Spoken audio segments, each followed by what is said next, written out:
This channel does not promote any violent, harmful, or illegal activities. All content provided by this channel is meant for an educational purpose only.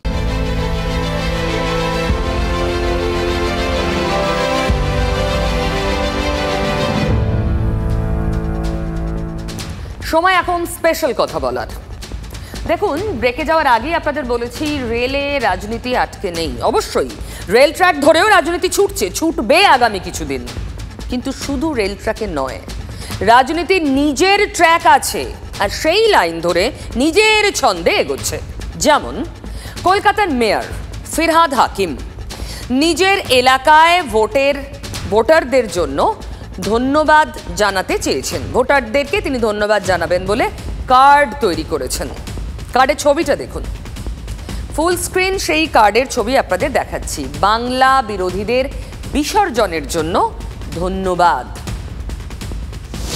ভালো করে দেখুন কার্ডটা। কার্ডে মমতা ব্যানার্জি, প্রার্থী মালা রায় মানে দক্ষিণ কলকাতার প্রার্থী, আর ফিরহাদ হাকিমের নিজের ছবি রয়েছে। কার্ডে কি নেই বলুন তো? দলের সেনাপতির ছবি নেই। কেন? এটাই তো, এই উত্তর খুঁজতেই পাগল পাড়ার রাজনীতি। ট্রেন দুর্ঘটনার মাঝেও নড়ে চড়ে বসেছে রাজনীতি। ফিরহাদ হাকিম এর আগেও বহুবার বলেছেন তার নেতা মমতা ব্যানার্জি। তাহলে যেমন কথা তেমন কাজ। আমাদের পরের প্রজন্মরা তারা দিদির আদর্শে অনুপ্রাণিত হয়, নতুন প্রজন্ম তারা এগিয়ে আসছে। তৃণমূল কংগ্রেস একটা ঐক্যবদ্ধ দল, যার নেত্রীর নাম মমতা ব্যানার্জি, যার সেনাপতির নাম অভিষেক বন্দ্যোপাধ্যায়। মমতা বন্দ্যোপাধ্যায়ের সত্যিকারের আদর্শ নিয়ে উত্তরসূরি তৈরি হচ্ছে। অর্থাৎ একা মমতা নয়, তৃণমূলের নেক্সট নেতৃত্ব তৈরি হয়ে গেছে। মমতা বন্দ্যোপাধ্যায়ের জনমুখী প্রকল্প, মমতা বন্দ্যোপাধ্যায়ের সততা, মমতা বন্দ্যোপাধ্যায়ের ছবি এবং জোড়াফুল চিহ্ন নিয়ে আমরা ভোটে যাই এবং সব জায়গায় বলি মমতা ব্যানার্জি আমাদের প্রার্থী। পাশাপাশি অভিষেক বন্দ্যোপাধ্যায় দলের সর্বভারতীয় সাধারণ সম্পাদকের দায়িত্ব নিয়ে যেভাবে তৃণমূলের সংগঠনকে গ্রাম থেকে গ্রামান্তরে মজবুত করে মানুষের কাছে পৌঁছে দিয়েছেন। সারা বাংলা জুড়ে রেড রেড রেড। কেন? আসল জায়গায় টাইট দিয়েছেন অভিষেক বন্দ্যোপাধ্যায়। যেভাবে তৃণমূলের নবজোয়ার কর্মসূচির মধ্যে দিয়ে তিনি একটা আলোড়ন তৈরি করেছেন, মমতা বন্দ্যোপাধ্যায়ের নেতৃত্বে, অভিষেক বন্দ্যোপাধ্যায়ের সেনাপতিত্বে মজবুত সংগঠনের উপর দাঁড়িয়ে তৃণমূল কংগ্রেস এগিয়ে যাচ্ছে। সাফল্য মমতা ব্যানার্জির, মূলত মমতা ব্যানার্জি, আর অভিষেক নিশ্চিতভাবে প্রচুর দৌড়েছে, প্রচুর নতুন স্ট্র্যাটেজি নিয়েছে। সাফল্য সবাইকার, তবে মূল মমতা ব্যানার্জি। আমি আবার বলছি, মমতা ব্যানার্জির নেতৃত্বে অভিষেক বন্দ্যোপাধ্যায়ের মজবুত সাংগঠনিক দক্ষতা, এই দুটোর মিশ্রণের মধ্যে দিয়ে তৃণমূল কংগ্রেস আরও শক্তিশালী হয়ে মানুষের মধ্যে গ্রহণযোগ্য হয়ে উঠছে, আরও বেশি করে এগিয়ে যাচ্ছে। তার মানে দলের নেতারা, তৃণমূলের নেতারা এক কথায় পাশাপাশি এক বাক্যের মধ্যে মমতা ব্যানার্জির নেতৃত্বে আর অভিষেক ব্যানার্জির সেনাপতিত্বে এখন বলা প্র্যাকটিস করে নিয়েছেন। ঠিক এরকম একটা সময়ে ফিরহাদ হাকিম কার্ড তৈরি করলেন ভোটারদের ধন্যবাদ জানাতে, যেখানে অভিষেক নেই। এখন অভিষেক ব্যানার্জির চোখে অস্ত্রোপচার হয়েছে, তিনি বিরতিতে যাচ্ছেন। ঘোষণা আগেই করেছেন এক্স পোস্টে। সেখানেও দলের একাংশ আর প্রশাসনের একাংশকে নাকি বার্তা দিয়েছেন। কি বার্তা? হয় কাজ করো নয় পদ ছাড়ো। দলে কান পাতলে শোনা যাচ্ছে যে কলকাতা পুরসভা একাধিক পুর এলাকায় নেতাদের উদ্দেশ্যেই বার্তা দিয়েছেন তৃণমূলের সেনাপতি। 42-29 পেয়েছে তৃণমূল, কিন্তু শহরাঞ্চলে তৃণমূল ভালো ফল করেনি। তাই সেনাপতির রোষে পুরপিতারা কার্ডে কি পাল্টা কোনো বার্তা দেওয়ার চেষ্টা? তাহলে মুখপাত্ররা যতই ঢাকার চেষ্টা করুন, শাক দিয়ে আর ঢাকা যাচ্ছে না তৃণমূলের বিভাজন। বঙ্গ রাজনীতি সরগরম। এক তো তৃণমূলের অন্দরের কোন্দল নিয়ে, মানে এই নবীন প্রবীণ দ্বন্দ্ব নিয়ে, তার উপর গোষ্ঠী কোন্দল। শতাব্দী রায় কবে বলেছেন? ওটা তো তৃণমূলের সিলেবাসই আছে। কাঠিবাজি এখন নতুন তত্ত্ব। 2024 লোকসভার পর রাজনীতির নতুন শব্দবন্ধ বারবার ঘুরে ফিরে আসছে। বিজেপিতে এসেছে আগেই দিলীপ ঘোষের হাত ধরে, এবার তৃণমূলেও। বিশ্বাস করুন, তৃণমূল বিজেপি কারোর রক্ষে নেই কাঠিবাজি থেকে, সব চক্কর কাঠিবাজির। লোকসভার যুদ্ধে জিতেছে তৃণমূল সবুজ সুনামি রাজ্যে, তবু কাঠিবাজির চিন্তা। আর বিজেপি, তাদের হেভিওয়েট সব প্রার্থীদের সিংহভাগ পরাস্ত, সেখানেও নাকি কাঠির খোঁচা। বুঝুন তবে, এবার তো খোল্লা চর্চা চলছে। চাইপে নয়, স্টেজে দাঁড়িয়ে নেতারা বলছেন কাঠি হয়েছে। আসন্ন উপনির্বাচনেও গোষ্ঠীদ্বন্দ্বের আশঙ্কায় ভুগছে শাসক দল তৃণমূল। বাগদা সভা থেকে কোন্দল ঠেকাতে তাই অতি করা হয়েছেন পার্থ ভৌমিক। কি বলেছেন একবার শুনুন। আপনি যদি ভাবেন আমি একটু কাঠিবাজি করে হারিয়ে দেবো, আমি বলছি দাদা পারবেন না। আমরা দুজনে বসে থাকবো দাদা। আর কাঠি কি করে উল্টো কাঠি করতে হয় এটা ভগবানের আশীর্বাদে এতদিনে শিখে গেছি। অতএব যে ভাবছেন ছোট ছোট কাঠি বার করবেন, আমি এখনই বলছি আমাদের যখন দিদি দায়িত্ব দিয়েছে ওসব ঘরে ঢুকিয়ে রাখেন। বুঝুন অবস্থা, তৃণমূলের নেতাদের বলতে হচ্ছে কাঠি ঘরে রেখে দিন, এত আগুন জ্বলছে ভিতরে, ধিকি ধিকি। বাগদার প্রার্থী মধুপর্ণা ঠাকুরের হয়ে প্রচারে গিয়ে এই কথাগুলো বললেন পার্থ ভৌমিক। বলতে হলো, এই কেন্দ্রে মানে মতুয়াগড়ে ঠাকুর বাড়িতে তৃণমূলের প্রেস্টিজ ফাইট সামনে, সেখানে দলের কারো খোঁচা বরদাস্ত হবে না, বুঝিয়ে দিচ্ছেন পার্থ ভৌমিক। এই কাঠিবাজির কথাই কিছুদিন আগে খোলাখুলি বলে দিয়েছিলেন দিলীপ ঘোষ, বিজেপির হেভিওয়েট। হারের কারণ হিসাবে তিনি তুলে ধরেছিলেন ওই কাঠি। রাজনীতিতে এটা অসম্ভব কিছু না, রাজনীতিতে চক্রান্ত কাঠিবাজি এটা রাজনীতির অঙ্গ, আমি সেভাবেই নিয়েছি। আমি পুরো পরিশ্রম করেছি কিন্তু সফলতা আসেনি। রাজনীতিতে যা হয় সবাই কাঠি নিয়ে ঘুরতে থাকে। সবাই কাঠি নিয়ে ঘুরছে, তার মানে কাঠি এদেরও কাঠি ওদেরও। তৃণমূলের কাঠি ভয়, বিজেপিরও কাঠি ভয়, তাই না? তাজ্জব ব্যাপার। ভোটে জিতেও অন্তর্ঘাতের অভিযোগ তৃণমূলের একাধিক জয়ী প্রার্থীর। তা সে দেবাংশুই হন, দেবাংশু অবশ্য জেতেননি, বিপ্লব মিত্র হেরেছেন, কিন্তু কাঠির কথা ওদের মুখেও। এবার এক সুর আরামবাগ থেকে জেতা তৃণমূলের মিতালি বাগের গলাতেও। ভোটের সময় দলের কর্মীদের একাংশ দু নৌকোয় পা দিয়ে চলেছেন। যারা দু নৌকোয় পা দিয়ে চলেন তারাই এখন আবার বাড়িতে ভিড় করছেন, মন্তব্য মিতালি বাগের, সঙ্গে হুঁশিয়ারিও। তারা দু নৌকায় পা দিয়ে চলছে, আমি দেখতে পাচ্ছি তাদেরকে। ভাবলো তাই তো, মিতালি বাগ গেল একটু ব্যালেন্স করে চলি না, দুম করে ওই লাইনটা খুলে রেখেছি, চলে যাও। দলে থেকে যারা দল বিরোধী কাজ করেছে তাদেরকে বলবো মিতালি বাগের কাছে কোনো জায়গা নেই, দলের কাছে কোনো জায়গা নেই। যদি ভেবে থাকেন মিতালি বাগ খুব বোকা, তাহলে আমি বলবো আপনারা কিন্তু খুব ভুল পথে হাঁটছেন। দলের হয়ে সদ্য আরামবাগ থেকে জিতেছেন মিতালি বাগ, সেই প্রার্থীর এখন রুদ্রমূর্তি। দলে অন্তর্ঘাত কোন পর্যায়ে পৌঁছেছে একবার ভাবুন। আচ্ছা, এই কথাগুলো যে দলের টপ লেভেল জানে না তা তো নয়, তা হতে পারে না।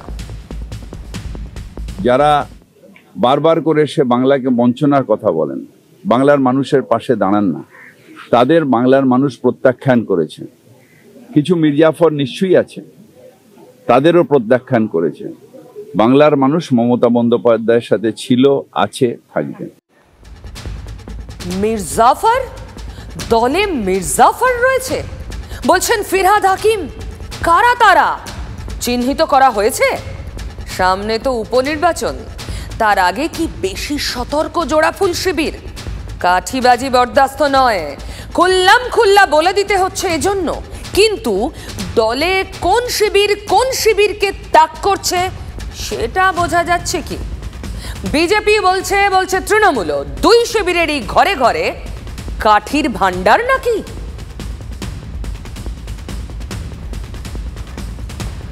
উত্তরে গেলেন মুখ্যমন্ত্রী। দুর্ঘটনার জের, কাঞ্চনজঙ্ঘা এক্সপ্রেস ভয়ঙ্কর দুর্ঘটনার শিকার। শুরুতেই দেখিয়েছি কিন্তু কাঠিবাজির পর কেন এই কথা আবার বলছি একটু পরে বুঝবেন। এসব খবর সামনে আসার পরই মমতা বন্দ্যোপাধ্যায় বলেন তিনি উত্তরবঙ্গে যাবেন। বিকেলে গেলেনও। যেতে গিয়ে পথে কিভাবে দেরি হলো, টিকিট সমস্যা করলো, রাজনীতি সামনে এলো, সেসবও দেখেছেন। উত্তরবঙ্গ মেডিকেলের ছবিও দেখিয়েছি। কিন্তু তারপরও উল্লেখ করতে হবে একটা ঘটনা, কারণ মুখ্যমন্ত্রী মমতা বন্দ্যোপাধ্যায় উত্তরবঙ্গ যাওয়ার আগেভাগেই সাফ জানিয়ে দিয়েছিলেন তিনি উত্তরে যাচ্ছেন, কিন্তু শিলিগুড়ি জলপাইগুড়ি এর মধ্যে কোথাও থাকবেন না।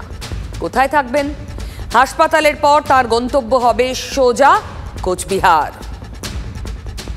রাতে আমি শিলিগুড়িতে নিশ্চয়ই থাকছি না, কারণ আমি একটু কোচবিহার চলে যাব ডাইরেক্ট, কারণ কালকে আমার দুটো কাজ আছে, আমি ওটা করে তারপরে আবার কাল সন্ধ্যের পরে ফিরে আসবো। উত্তরে যাওয়ার প্ল্যান প্রোগ্রাম সব হঠাৎ হয়েছে ট্রেন দুর্ঘটনার জেরে। স্বাভাবিকভাবেই কোচবিহার যাওয়ার কর্মসূচিও। কিন্তু প্রশ্ন তো এখানেই, কোচবিহার কেন? কেন শিলিগুড়ি জলপাইগুড়ি এসব ছেড়ে কোচবিহার? হাসপাতাল পরিদর্শনের পর এই জায়গায় তো কাছাকাছি পড়তো, তবু কেন কোচবিহারকে বেছে নেওয়া হলো? কোচবিহারে তৃণমূল এবার জিতেছে, সেই জন্য? শুধু জয়যাত্রা বা কর্মীদের আরো মনোবল চাঙ্গা করতে? কি এমন কারণ, কি এমন কাজ কোচবিহারে? প্রশাসনিক সূত্রে আমরা যতটুকু খবর নিতে পেরেছি, মুখ্যমন্ত্রীর কোচবিহারে বিশেষ কোনো জরুরি কর্মসূচি নেই। জানা গেছে কাল তিনি মদন মোহন মন্দিরে পুজো দিয়ে প্রশাসনের আধিকারিকদের নিয়ে একটা বৈঠক করতে পারেন এবং সেখানে ডেকে নিতে পারেন সদ্য কোচবিহার কেন্দ্র থেকে জয়ী তৃণমূল প্রার্থী জগদীশ চন্দ্র বর্মা বসুনিয়াকে। সব কিছুদিন হলো লোকসভা নির্বাচনের ফল ঘোষণা হয়েছে। উত্তরবঙ্গে একটা মাত্র আসন পেয়েছে তৃণমূল এবং সেটা কোচবিহার। দার্জিলিংয়ে রাজু বিস্তা, জলপাইগুড়িতে জয়ন্ত রায়, ওদিকে আলিপুরদুয়ারে মনোজ টিগ্গা, যারা জিতেছেন প্রত্যেকে বিজেপির। ব্যতিক্রম শুধু কোচবিহার। সেখানে হেভিওয়েট নিশীথ প্রামাণিককে হারিয়ে তৃণমূলের জয়ধ্বজা উড়িয়েছেন জগদীশ বসুনিয়া। বিরোধীদের খোঁচা, এটাই কি তাহলে কারণ মুখ্যমন্ত্রীর কোচবিহার যাত্রার? যে কেন্দ্র তাকে জয় দিয়েছে তিনি তাকেই বাড়তি গুরুত্ব দিচ্ছেন, বাকি সবকিছু বাদ দিয়ে। তাই উত্তরবঙ্গে গিয়ে থাকার জন্য বেছে নিলেন এক এবং একমাত্র কোচবিহারকে। সূত্র বলছে কোচবিহার ভিত্তিক তার কর্মসূচির মাধ্যমে জেলার জন্য উপহারও ঘোষণা করতে পারেন মুখ্যমন্ত্রী। ও এটাও তো একটা মডেল। 2024 লোকসভার পর আমরা বীরভূমেও দেখেছি, যে পঞ্চায়েত ভালো পারফর্ম করেছে সেখানে ডেকে সোনার মেডেল দেওয়া হয়েছে, কোথাও সার্টিফিকেট দেওয়া হয়েছে, কোথাও তিরস্কার। কোচবিহারের সফরও কি সেরকমই কোনো সাক্ষী হতে চলেছে? জয় দিয়েছে এই জেলা, তাই বিশেষ কোনো পুরস্কার? সবটাই বিরোধীদের খোঁচা। মমতা বন্দ্যোপাধ্যায় রাজ্যের অধীশ্বরী, এটা তার বাংলা,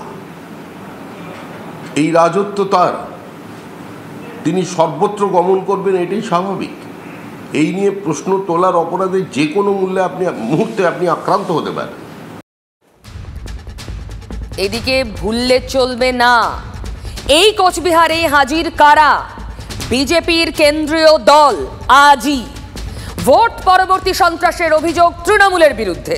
তাই বিজেপির কেন্দ্রীয় দল আবার এ রাজ্যে ঠিক যেমন 2021-এ তারা এসেছিলেন পরিস্থিতি খতিয়ে দেখে রিপোর্ট দিতে কেন্দ্রকে। পূর্ব ঘোষণা মতোই তারা কোচবিহারে ছিলেন, সেই ছবিটাও দেখুন। ত্রিপুরার প্রাক্তন মুখ্যমন্ত্রী তথা সাংসদ বিপ্লব দেবের নেতৃত্বে এই কেন্দ্রের দল এখন রাজ্যে, যেখানে রয়েছেন প্রাক্তন কেন্দ্রীয় মন্ত্রী রবিশঙ্কর প্রসাদ সহ 4 সদস্য। তাদের সঙ্গে রয়েছেন এ রাজ্যের বিজেপি বিধায়ক অগ্নিমিত্রা পালও। ভোটের পরে তৃণমূল তাদের নেতা কর্মী সমর্থকদের ওপর সন্ত্রাস চালাচ্ছে অভিযোগ করছেন পদ্ম নেতারা। প্রতিবার ভোটে এটাই হয়, এটাই হচ্ছে তো বিজেপির, একবার নয় বারবার। তখন আমরা এটাও দেখেছি যে মমতা ব্যানার্জি বলেছিলেন কিচ্ছু হয়নি, সব কিছু ঠিক আছে। ন্যাশনাল হিউম্যান রাইটস কমিশন এসে বলেছিল না, অনেক মানুষের অত্যাচার হয়েছে, 10,000 মানুষ পলাতক, হাজার হাজার মহিলা ধর্ষণ, শ্লীলতাহানি, তখনও তো একই ঘটনা হয়েছে। দেখুন, কোচবিহারে গুরুত্ব দেওয়া হচ্ছে কারণ কোচবিহার বিজেপির শক্ত ঘাঁটি ছিল, যা হাতছাড়া হয়েছে। বিজেপির এই শক্ত ঘাঁটি এখন তৃণমূলের দিকে এসেছে, ফলে তৃণমূলের কাছেও এটা গুরুত্বপূর্ণ। দু তরফই নজর রেখেছে কোচবিহারে। কোচবিহারে মুখ্যমন্ত্রী যাচ্ছেন, আবার কোচবিহারে কেন্দ্রের দলও রয়েছে। কোচবিহারে নিশীথ প্রামাণিকের হারকে ইভিএম এ কারচুপি এবং চক্রান্ত বলে চিহ্নিত করতে চায় বিজেপি। মনে আছে যেদিন বিজেপির বৈঠক হলো শনিবার সন্ধে কলকাতায়, শুভেন্দু অধিকারী নিশীথ প্রামাণিক কোচবিহারে রইলেন এবং ওখান থেকে সুর চড়ালেন যে ইভিএম এ কারচুপি হয়েছে অন্তত 2টো রাউন্ডে। তবে আজ আক্রান্তদের সঙ্গে কথা বলেছেন বিজেপির কেন্দ্রীয় সদস্যরা। নিশীথ প্রামাণিকের হারের পর গেরুয়া কর্মী সমর্থকদের দিকে দিকে হামলার মুখে পড়তে হচ্ছে বলেই বিজেপির দাবি। ফলে দিল্লি থেকে আসা দল সোজা জেলায়। সব মিলিয়ে যা দাঁড়াচ্ছে, জেলা এক, নজর দুই পক্ষের। একদিকে বিজেপির কেন্দ্রীয় দল, অন্যদিকে তৃণমূল কংগ্রেস। মুখ্যমন্ত্রী, রাজ্যের প্রশাসনিক প্রধান, আর সব পক্ষেরই যাবতীয় কর্মকাণ্ডের কেন্দ্রে একটাই নাম, কোচবিহার। রাজনীতির খেলা জমজমাট। রেলমন্ত্রী অশ্বিনী বৈষ্ণব বলেছেন দুর্ঘটনার কারণ তদন্ত সাপেক্ষ, কিন্তু রেল কর্তৃপক্ষের একাংশ দুর্ঘটনার জন্য মালগাড়ির চালককেই দুষছেন। বলছেন তিনি সিগন্যাল না মানাতেই এমন ভয়াবহ দুর্ঘটনা। সুকান্ত মজুমদাররাও বারবার বলছেন হিউম্যান এরর। ভুলটা মালগাড়ির চালক করেছেন, মানে ব্যক্তির দায়ে, সিস্টেমের নয়, রেলের পুরো ব্যবস্থার নয়। সত্যি কি মালগাড়ির চালকের ভুলেই দুর্ঘটনা? আজ দিনভর তার কাটা ছেঁড়া বিশ্লেষণ চলছে। জানেন দিনের শেষে কি সামনে এসেছে? চালকের কোনো দোষই ছিল না। তাহলে ত্রুটি কোথায় ছিল? স্বয়ংক্রিয় সিগন্যালে? ভোর থেকে অকেজো ছিল সিগন্যাল। রাতে জানা যাচ্ছে রাঙাপানি আর আলুয়াবাড়ির মধ্যে স্বয়ংক্রিয় সিগন্যাল কাজই করেনি। এটা দেখার দায়িত্ব কার? মালগাড়ির চালকের? নাকি মৃত চালকের ঘাড়ে দায় চাপিয়ে গাফিলতি ঢাকতে চাইছে রেল? সোমবার সকালে উত্তরবঙ্গে কাঞ্চনজঙ্ঘা এক্সপ্রেস এবং মালগাড়ির সংঘর্ষের ঘটনায় রেল প্রথমেই দাবি করে মালগাড়ির চালক এবং সহকারী চালক ভুল করে সিগন্যাল উপেক্ষা করে এগিয়ে যান এবং তার ফলে এই দুর্ঘটনা। प्राइमा फेसी लगता है ह्यूमन एरर, सिग्नल डिसरिगार्ड किया। मतलब इसका ये है कि उनको गाड़ी रोकनी चाहिए थी, उनको आगे गाड़ी बिना रोके नहीं चलानी चाहिए थी। প্রাথমিক তদন্তে উঠে এসেছে যে হিউম্যান এররের ফলে এই ধরনের ঘটনা ঘটেছে। অর্থাৎ মালগাড়ির যিনি চালক তিনি সিগন্যাল মানেননি, এরকম আপাতত প্রাথমিক তদন্তে উঠে এসেছে। Unfortunately, जो ड्राइवर साहब थे वो भी he is also perished in this accident. So we have no authentic way of knowing what exactly happened. কিন্তু রেলের যে আভ্যন্তরীণ রিপোর্ট, যে ইন্টারনাল কমিউনিকেশন, সেটা কিন্তু কার্যত স্পষ্ট করে দিয়েছে, খারিজ করে দিয়েছে রেলের বক্তব্যকে, এবং সেখানে মালগাড়ির চালকের দোষ নেই এমনটাই কিন্তু রিপোর্টে উঠে আসছে। কি উঠে আসছে এই রিপোর্টে?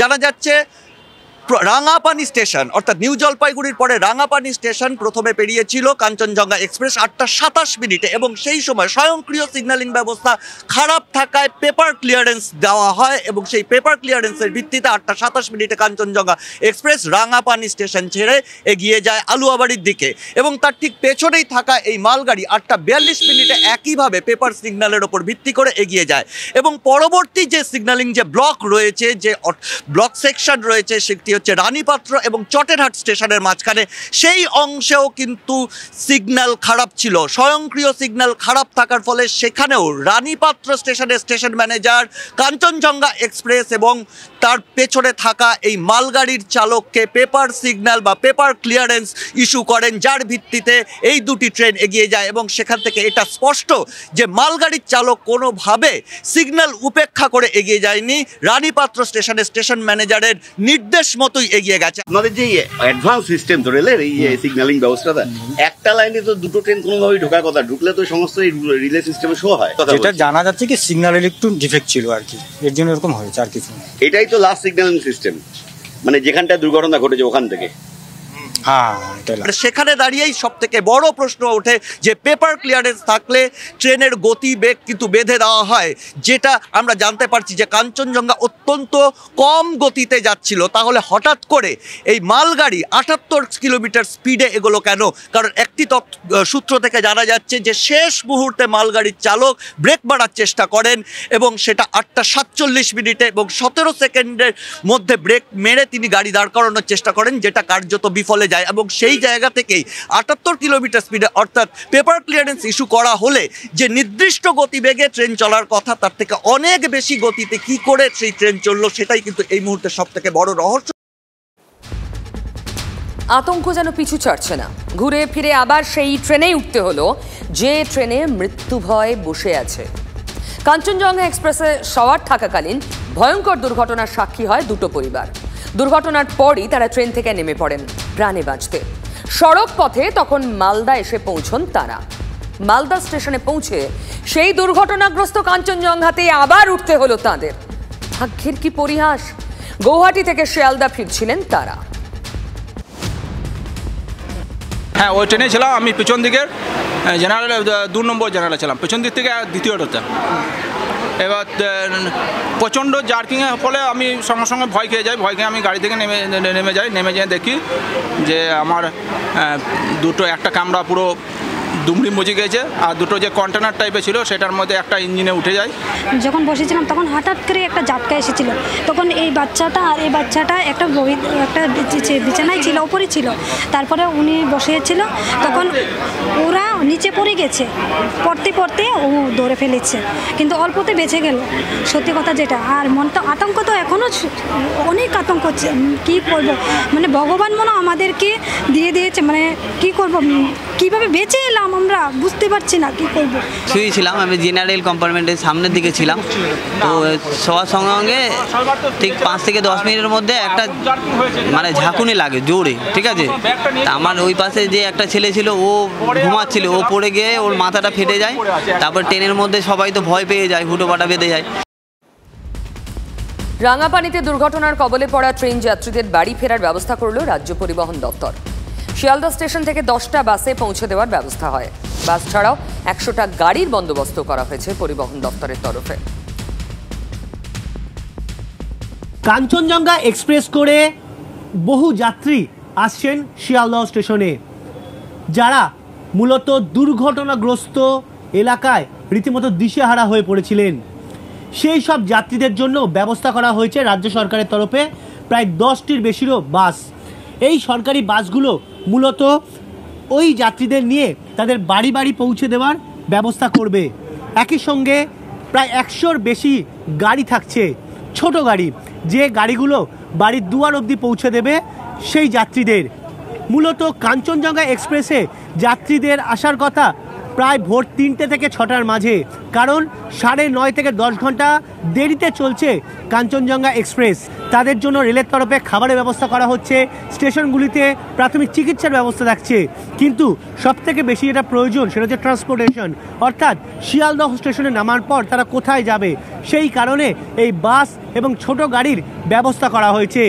রাতে শিয়ালদহ স্টেশনে রাজ্যের পৌরমন্ত্রী ফিরহাদ হাকিম এবং রাজ্যের পরিবহন মন্ত্রী স্নেহাশিস চক্রবর্তীরও থাকার কথা রয়েছে।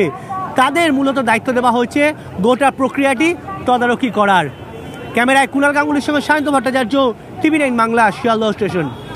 ফাইনালি ভোটে লড়ছেন প্রিয়াঙ্কা গান্ধী। এই প্রথম তিনি লড়বেন রায়বেরেলিতে নয়, ওয়ায়নাড থেকে। এই দুটো কেন্দ্রেই দাঁড়িয়েছিলেন এবারে রাহুল গান্ধী। ওয়ায়নাড ছেড়ে দিচ্ছেন রাহুল গান্ধী, তিনি রায়বেরেলি থেকেও জিতেছেন, আর ওয়ায়নাড থেকেই প্রিয়াঙ্কা গান্ধী উপনির্বাচনে লড়ছেন। ঠোঁটকাটা দেখুন আবার কাল।